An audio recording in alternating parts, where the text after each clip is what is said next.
Hazrat, she wants to know that some people who firmly believe that they should devote their time only to prayers and worship of God, but zuhd. Huh? She mentioned in Arabic. Zuhd is the word, yes. Yes. What do they believe? She wants to know, is it right for them to deny the rights of their children, for instance, not to look after them and just carry on worshipping only? No, certainly not.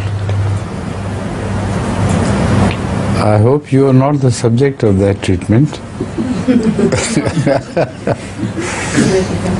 Zuhud is a sort of taqwa, which means you should abstain from everything which displeases God. So when the Holy Quran has repeatedly admonished people to be kind to their children,